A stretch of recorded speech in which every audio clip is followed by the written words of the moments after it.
நான் உருவாக்கியது இல்ல, அம்மா உருவாக்கியவர் எடப்பாடி. தப்பா பேசுறாரு பாருங்க அவரு. நாங்கள் எல்லாம் சேர்ந்து முதல்வர் ஆக்கியவர். வார்த்தையில விளையாட தம்பி, என்னிட்ட விளையாட முடியாது. சரி தம்பி, இப்ப என்ன நீங்க என்ன விரும்புறீங்க சொல்லுங்க. என்ன கோபப்படுத்த முடியாது, எங்களை குழப்பப்படாது. கேள்வி நல்லா ரெக்கார்ட் பண்ணுங்க, அப்பதான் பதில் சொல்றது நல்லா இருக்கும். மயிலாடுதுறை மாவட்ட கழக செயலாளர் அருமை சகோதரர் பாரிவள்ளல் அவர்கள் அன்பு மகன் திருமண விழாவில் ரிசப்ஷன்ல கலந்து கொள்வதற்காக நாங்கள் அனைவரும் வந்திருக்கின்றோம். நீங்க தான் கேட்கணும்.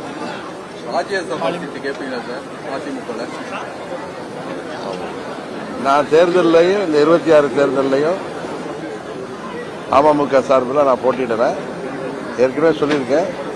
அதுபோல ராஜ்யசபா தேர்தலையும் நான் சீட்டு கேட்கல. ஓபிஎஸ் யாராவது கூட்டணியில சேர்த்துப்பாங்களான்னு சொல்லி இன்னைக்கு குஷ்பு சென்னையில பேட்டி கொடுத்துருக்காங்க. அதை பத்தி இல்ல, அண்ணன் ஓபிஎஸ் அவர்கள் அவர் அரசியல் தொடரணும், அதற்காக அவர் எந்த ஒரு நிலைப்பாட்டை எடுப்பதோ அது அவருடைய தனிப்பட்ட விருப்பம், அவரது உரிமை. அதை பற்றி எல்லாம் நான் ஒன்றும் சொல்ல விரும்பவில்லை. ஆனால் நேற்றுக்கு முதல் நாள் சட்டமன்றத்தில் அவருடைய ஆசியோட தம்பி ஐயப்பன் அவர்களை பேச வைத்தது, புரட்சி தலைவர் அவர்களை, அம்மா அவர்களை தெய்வமாக போற்றுகின்ற கோடிக்கணக்கான தொண்டர்களை மனதில் காயப்படுத்தியிருக்கிறது. புரட்சி தலைவர் திமுக என்கிற தீய சக்தியை எதிர்த்து தான் கட்சி நடத்தினார், கட்சியை ஆரம்பித்தார், அனைத்து இந்திய அண்ணா திராவிட முன்னேற்ற கழகத்தை. 15 ஆண்டுகள் அவர் உயிரோடு இருந்தவரை திமுக ஆட்சி பொறுப்புக்கே வரவிடாமல் தடுத்து வைத்திருந்தவர் புரட்சி தலைவர் எம்ஜிஆர். அவரது அரசியல் வாரிசு அம்மா அவர்கள் அவரது மறைவிற்கு பிறகு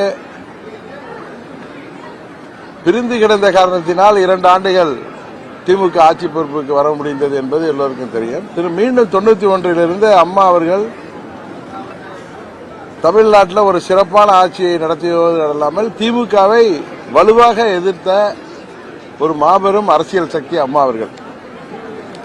இன்றைக்கு கூட பிரதமர் அவர்கள் சொல்லியிருக்கிறார்கள், அம்மா அவர்கள் ஒரு மாபெரும் பெண் சக்தி, தமிழ்நாட்டில் சட்டம் ஒழுங்கை நிலைநாட்டியவர். எப்பொழுது தமிழ்நாடு வந்தாலும் அம்மாவின் பெயரை சொன்னால் தமிழ்நாட்டு மக்களின் முகத்திலே ஒரு பிரகாசம் வருவதை என்னால் உணர முடிகிறது என்கிற அளவுக்கு இந்தியாவின் பிரதமரே, உலகத்தையே வேந்து பாராட்டுகின்ற ஒரு தலைவரை பாராட்டுகின்ற பொழுது அண்ணன் பன்னீர்செல்வம் அவர்கள் சட்டமன்றத்தில் புரட்சித் தலைவர் எம்ஜிஆர் அவர்களின் ஆசையும் அம்மா அவர்களின் ஆசையும் திரு ஸ்டாலின் அவர்களுக்கு இருக்கும், அந்த ஆசையோடு அவர் மீண்டும் முதல்வர் ஆவார் என்று சொன்னது மிகவும் வேதனைக்குரியது, கண்டனத்துக்குரியது. பன்னீர்செல்வம் ஒரு பசும்போல் தோற்றிய புலியாக இத்தனை காலம் இருந்திருக்கிறார் என்பது தெளிவாக தெரிகிறது. ஏன்னா எவ்வளவு வக்கிர மனநிலை இருந்தால், எவ்வளவு குரோத மனநிலை இருந்தால் புரட்சி தலைவரின் தொண்டர்களையும் அம்மாவின் கோடானு கோடி தொண்டர்களையும் அவர் இழிவுபடுத்தி விட்டார் என்பதுதான் எங்களது வருத்தம். இன்னும் சில பேர் ஊடகங்கள்ல அன்னைக்கு கூட பார்த்த பேட்டி கொடுக்கிறப்ப ஊடகங்கள்ல டிபேட்ல கலந்துக்கிறவங்க இன்றைக்கு புரட்சி தலைவரும் இல்லை, அம்மாவும் இல்லை, கலைஞரும் இல்லை, அதனால பன்னீர்செல்வம் அவர்கள் திமுகவுக்கு ஆதரவாக இருப்பது தவறில்லை என்றெல்லாம் அவர் பேசுறாங்க. அவங்க கொடுக்கிறதுக்கு வாங்கிட்டு பேசுறாங்க.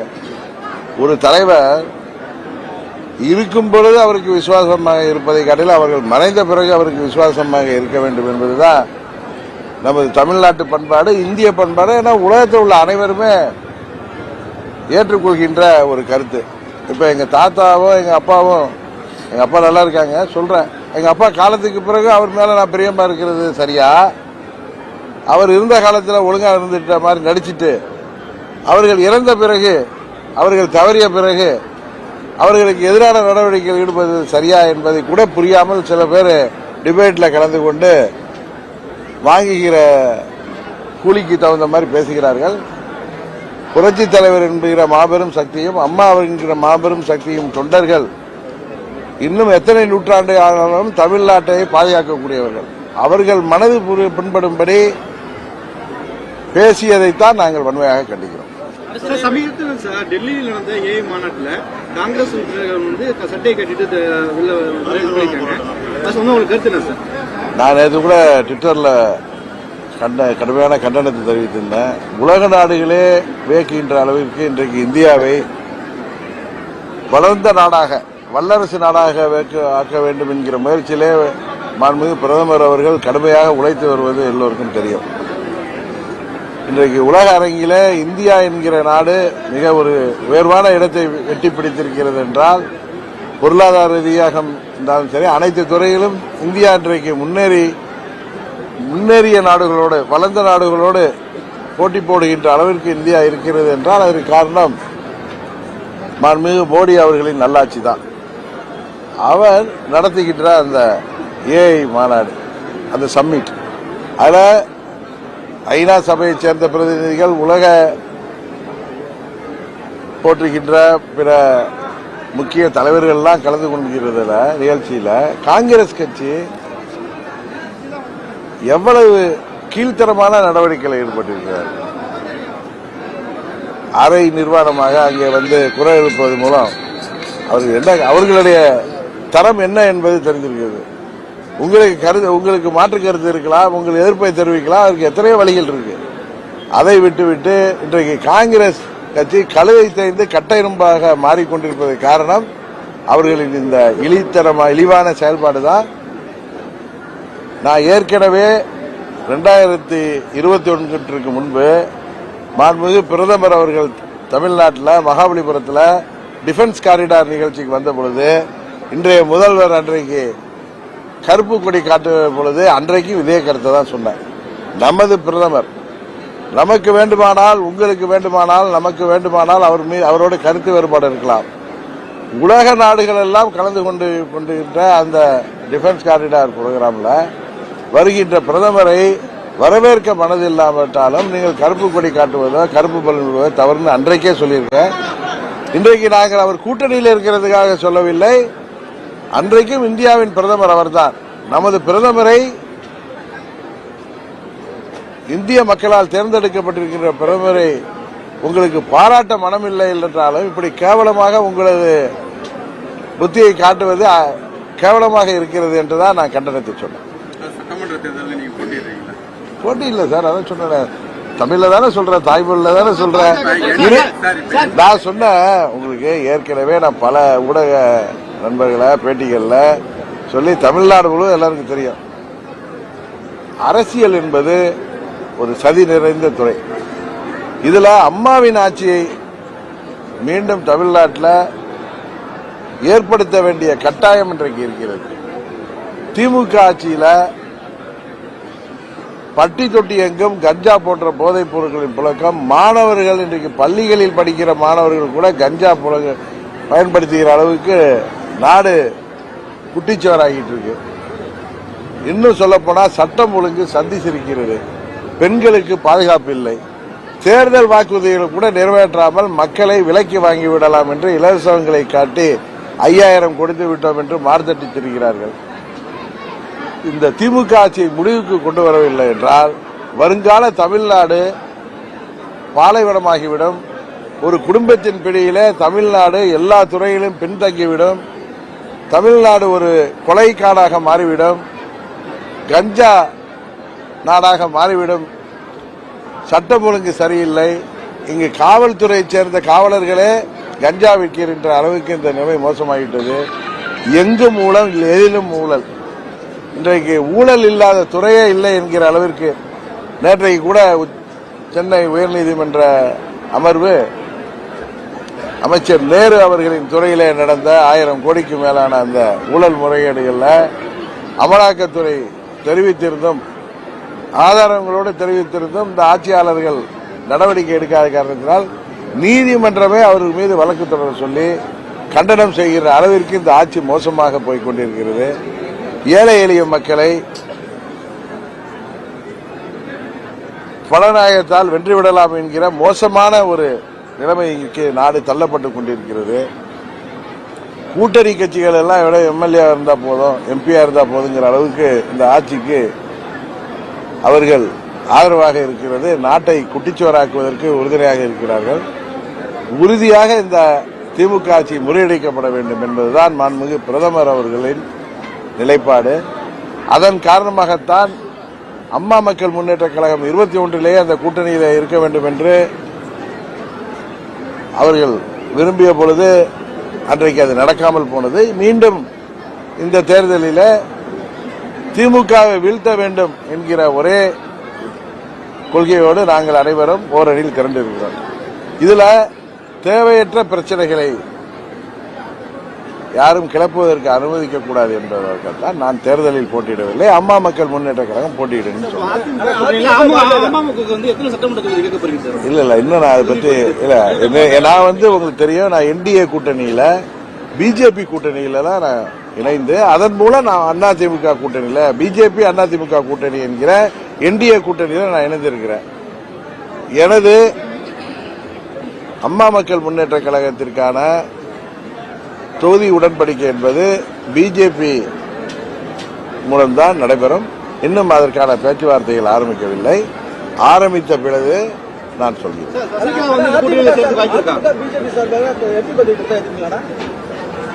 உங்க யூகத்துக்குலாம் நான் பதில் சொல்ல விரும்பலங்க.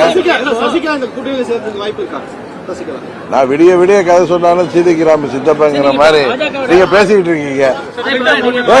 இப்ப அதிமுக அமமுக என்கிற 2 கட்சிகளும் ஓரணியில் இணைந்திருக்கிறோம். அம்மாவின் தொண்டர்கள் கிட்டத்தட்ட 99.9% ஓரணியில் திரண்டு விட்டோம். தமிழ்நாடு முழுவதும் எங்களுக்குள் இருந்த கருத்து வேறுபாடுகள் எல்லாம் தள்ளி வைத்துவிட்டு அனைத்து நிலைகளும் ஒன்றிணைந்திருக்கிறோம். இன்றைக்கு கூட பாரியவர்களின் இல்ல திருமணத்தில் அதிமுகவை சேர்ந்த நிர்வாகிகள் வந்தார்கள், என்னை விட சந்தித்தார்கள். இதுபோல தமிழ்நாடு முழுவதும் நாங்கள் எல்லாம் பழைய ஒன்றாக இருந்தவர்கள், அண்ணன் தம்பிகளாக வாழ்ந்தவர்கள் இருந்தவர்கள், பிரிந்து கிடந்தோம். இப்ப ஒன்றிணைந்திருக்கிறோம். 99.9% ஓர் அணியில் திரண்டு விட்டோம். உறுதியாக திமுகவை வீழ்த்துவதற்கு தேசிய ஜனநாயக கூட்டணியில் நாங்கள் செயல்படுவோம். யாரோ ஒரு சிலர் இந்த கூட்டணியில் சேராமல் இருப்பவர்கள், அதற்கான காரணங்கள் உங்களுக்கு தெரியும். அவர்கள் இந்த தங்கள் ஆதரவை என்டிஏ கூட்டணிக்கு மீண்டும் தமிழ்நாட்டில் அம்மாவின் ஆட்சி வருவதற்கும் திமுக ஆட்சியை வீழ்த்துவதற்கும் அவர்கள் உண்மையான அம்மாவின் பக்தர்களாக இருந்தால், அம்மாவின் ஆட்சி அமைய வேண்டும் என்று சொல்பவர்களாக இருந்தால், அம்மாவின் தொண்டர்கள் எல்லாம் ஓரணியில் இணைக்க வேண்டும் என்று சொல்பவராக இருந்தால், அவர்கள் யாராக இருந்தாலும் எங்கள் கூட்டணிக்கு ஆதரவளிக்க வேண்டும் என்பதுதான் எனது நிலைப்பாடு. சின்ன பிள்ளை மாதிரி பேசுறீங்க. இல்ல இல்ல இல்ல இல்ல இல்ல இல்ல இல்ல இல்ல தம்பி நம்ம தமிழ் நம்ம தாய்மொழியில தான் பேசுறேன். உங்களுக்கு தாய்மொழி தெரியும்னு நினைக்கிறேன். அதாவது நீங்க இந்த கூட்டணி அமைந்தப்பே 2025 ஏப்ரல் 11 மாண்புமிகு அமித்ஷா அவர்கள் வந்த பொழுது, அந்த கூட்டணி அமைந்த பொழுது அவர் என்ன பேசினார், அந்த இபிஎஸ் என்ன பேசி வருகிறார் என்பது உங்களுக்கு தெரியும். என்டிஏ கூட்டணி அமைந்திருக்கிறது தமிழ்நாட்டில்.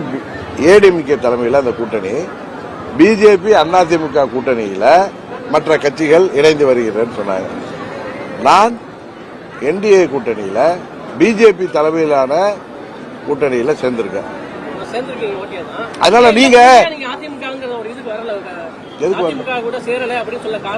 அதிமுக இல்ல, நான் இல்லன்னு சொல்ல, நீங்க தவறால சொல்றீங்க. இல்ல இல்ல இல்ல இல்ல இல்ல இல்ல பாஜக கூட்டணியில் இணைந்து அதிமுகவோட கூட்டணி வைத்திருக்கிறோம் சொல்றேன். ஏற்கனவே சொன்னேன், முதலே சொன்னேன். சரியா கால நைட்டு தூங்கல போல இருக்கு நீங்க. நான் முதல்ல அதான சொன்னேன். அதாங்க இல்ல சார், நீங்க திரும்ப ரீப்ளை பண்ணி பாருங்க. நீங்க கேட்டது தவறுன்னு தெரியும். நான் ரொம்ப இல்ல, நான் உங்களுக்கு திரும்ப சொல்றேன். நான் ஏற்கனவே என்டிஏ கூட்டணியில தான் இருந்தேன். கேளுங்க சார், கேளுங்க. என்டிஏ கூட்டணியில அப்ப அதிமுக இல்ல, கரெக்டா? அதிமுக வந்த பிறகு 4 மாதங்கள்ல நாங்க அமமுக வெளியேறியது. மீண்டும் என்டிஏ கூட்டணியில் தான் வந்தோம். பாஜக கூட்டணியில் இணைந்தோம், கரெக்டா? பாஜக கூட்டணியில் உள்ள கட்சிகள் எது எதுங்கிறத முதல்ல நீங்க தெரிஞ்சுங்க. அதுல அம்மா மக்கள் முன்னேற்ற கழகம் இருக்கு. பாஜக கூட்டணியில் உள்ள அமமுக அதிமுகவோட கூட்டணி வைத்திருக்கு. இதுல என்ன குழப்பம் உங்களுக்கு? குழப்பம் இல்ல. நீங்க சொல்றது வந்து சென்ட்ரல்ல உள்ள ஒரு கட்சி, ஸ்டேட்ல உள்ள ஒரு கட்சி ஏன் இணையல? நீங்க சொல்றது அம்மாவோட ஆட்சி அமையணும்னு சொல்றீங்க. அப்ப அம்மாவோட ஆட்சி தமிழ்நாட்டுல இருக்கு, அவங்க கூட ஏன் இணையல? நீங்க இணையல என்ன ஒரே கட்சியாவா? பாஜகவோட தானே போய் சேர்ந்துருக்கீங்க. அவங்க கூட்டணியில தான் சேர்ந்து பாஜகவோட கூட்டணியில இருக்கோம். நாங்க பாஜக கூட்டணியில் உள்ள கட்சிகள்லாம் அதிமுகவோட கூட்டணி வச்சிருக்கிறோம். அப்ப ஜெயலலிதா இருக்கும் போது மோடியா லேடியான்னு கேட்டாங்க. அவங்க அந்த கூட்டணியை போய் சேர்றீங்க. ஏன் இங்க இருக்க தமிழ்நாட்டில் உள்ள அதிமுக? அம்மா 99 தேர்தலுக்கு பிறகு இனி வாழ்நாள்ல நான் இந்த பிஜேபியோட கூட்டணி அமைக்க மாட்டேன்னு தான் எங்க தலைவி சொன்னாங்க. ஆனா 2004 வாஜ்பாய் தலைமையிலான என்டிஏ கூட்டணியில அதிமுக இணைஞ்சது. ஒவ்வொரு காலகட்டத்திலும் தலைவர்கள் ஒவ்வொரு நிலைப்பாடை எடுப்பார்கள். சரிதானே? இப்ப திமுகவை வீழ்த்தணும்னா இப்ப அம்மா இல்ல, இப்ப எழுதுனா தேசிய ஜனநாயக கூட்டணி அதிமுக தலைமையில தமிழ்நாட்டில் அமைஞ்சிருக்கு. அந்த கூட்டணியில தான் நாங்க இருக்கோம். எங்களுக்கான தொகுதி உடன்பாடு பிஜேபி தான் எங்களை இந்த கூட்டணியில சேர்த்தார்கள். உங்களுக்கு தெரியும். யார் நான் திரும்பவும் இந்த கூட்டணியில சேர்ந்தப்ப தமிழ்நாடு பொறுப்பாளர் மாண்புமிகு பியூஷ் கோயல் வந்து அந்த கூட்டணியில நான் இணைந்தேன். இப்ப என்டிஏ கூட்டணியில பிஜேபி அமமுக போன்ற கட்சிகள் இருக்கும். பிஜேபி கூட்டணியில அதோட தமிழ்நாட்டில் அதிமுகவோட கூட்டணியில் சேர்ந்திருக்கோம். இதுல நீங்க என்ன இணையலன்னு கேக்குறீங்களா? அது என்ன நீங்க கேள்வி? எடப்பாடி வந்து சந்திக்கல, நீங்க ஏன் எடப்பாடி போய் சந்திக்கல? என்ன காரணம்? நானும் திரு எடப்பாடி அவர்கள் தான் அன்னைக்கு சென்னையில மோடி அவர்கள் சேர்ந்தோம். மத்தியில போய் பார்த்துட்டு அதுக்கப்புறம் வந்து சேர்ந்தீங்க. ஆமா, ஏன்னா நேரா இங்க தமிழ்நாட்டிலே நீங்க 2 பேரும் சந்திக்கலன்னு கேக்குறேன். அப்படியா? நீங்க நீங்க இந்த கட்ட போட்ட சட்டை போட்டிருக்கீங்க. இவர் மாதிரி இந்த கலர் சட்டையோ அந்த இந்த மாதிரி பிளைன் சட்டையோ போடல. ஆட்சி வரணுங்கிறீங்களா? சொல்றோம் நாங்கெல்லாம் அண்ணன் தம்பிகள் ஒரு அடியில் இணையலாம். எடப்பாடி நான் உருவாக்கியது இல்ல, அம்மா உருவாக்கியவர் எடப்பாடி. தப்பா பேசுறாரு பாருங்க அவரு. நாங்கள் எல்லாம் சேர்ந்து முதல்வராக்கியவர். வார்த்தையில விளையாட தம்பி, என்னிட்ட விளையாட முடியாது. சரி தம்பி, இப்ப என்ன நீங்க என்ன விரும்புறீங்க சொல்லுங்க. என்ன கோபப்படுத்த முடியாது, எங்களை குழப்பப்படாது. கேள்வி நல்லா ரெக்கார்ட் பண்ணுங்க, அப்பதான் பதில் சொல்றது நல்லா இருக்கும்.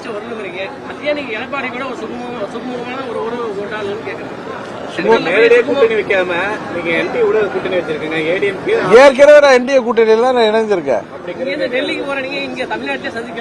தமிழ்நாட்டுக்கு தான் பியூஷ் கோயல் வந்து என்ன ஏற்கனவே நான் என்டிஏ கூட்டணியில தான் சேர்ந்திருக்கேன். அந்த கூட்டணியில தான் வெளியில வந்தேன். திரும்பவும் அந்த கூட்டணிக்கு போயிருக்கேன். அவ்வளவுதான்.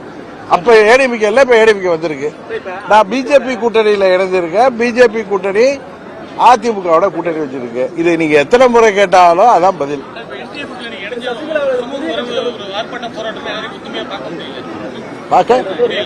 அப்படியா?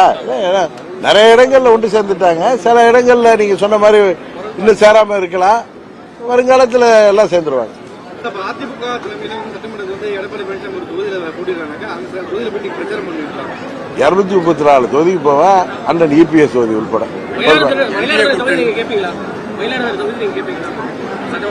கொஞ்ச நாள் பொறுமையா இருங்களேன், உங்களுக்கு தெரியும். ரொம்ப அவசரப்படுங்க. புதிய கட்சி வரவும் இருக்கா சார்?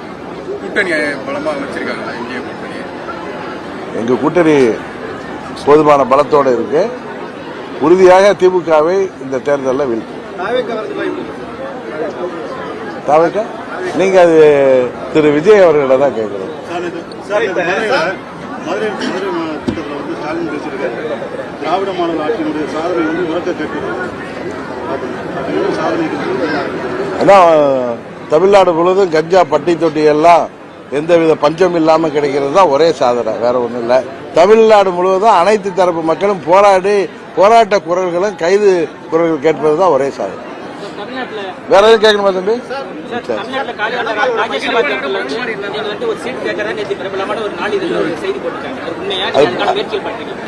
நான் தான் பல நேற்று தான் நானும் சொன்னேன். அந்த பிரபலமான நாளிதழில் போட்டிருக்க செய்தி தவறு.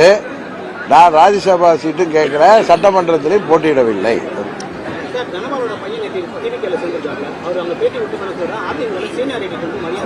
எந்த தரப்பால் என்ன சீனியாரிட்டிக்கு மரியாதை? ஒவ்வொருத்தரும் ஒரு கட்சிக்கு போறதுக்கு ஒரு காரணம் வச்சிருப்பாங்க. சில கட்சிகள்ல தந்தை ஒரு கட்சியில் இருப்பாரு, பையன் ஒரு கட்சிக்கு போறாங்க. அது அவர்களுடைய விருப்பம். இது போன்று அவர் பேசுவதற்கெல்லாம் அவர் திரு தனபால் அவர்கள் பதில் சொன்னாதான் நல்லா இருக்கும். அந்த இதுல வந்து அதிமுக நாமக்கல் போட்டிட்டாரு யாரு தெரியல. அதான் அது திரு தனபால் அவர்கள் பதில் சொன்னாதான் நல்லா இருக்கும். நான் அதிமுக கட்சியில் நடக்கிறத பத்தி அமமுக எப்படி பதில் சொல்ல முடியும்? எங்க கட்சியை பத்தி கேளுங்க. அம்மாவோட கட்சி தானே, அம்மாவோட பிள்ளைகள் சொன்னீங்களே. ஆமா, அம்மாவோட பிள்ளைகள் தனி. இப்ப உங்க வீடு இருக்கு, உங்க பெரியப்பா வீடு இருக்கு, அது உங்க பேங்குக்கு லோன் கொடுக்குறதுன்னா அவர் கூட அதை போய் நீங்க அடை வைக்க முடியுமா? அவர் கொடுத்தா வைக்க முடியும். அதே மாதிரிதான் எல்லாமே. தொடர்ந்து ஆசிரியர்கள் ஒப்பந்த பாரு சாப்பிடல என்ன தம்பி, நீங்க வந்து ஊடகத்தை சேர்ந்தவர்கள் கேள்வி கேட்கலாம், அது சிறுபிள்ளைத்தனமா கேட்கக்கூடாது. அவ்வளவுதான். உங்க அளவுக்கு எனக்கு மெச்சூரிட்டி இல்ல, பதில் சொல்ல தெரியல. அதான் மக்கள் செல்வார்கள்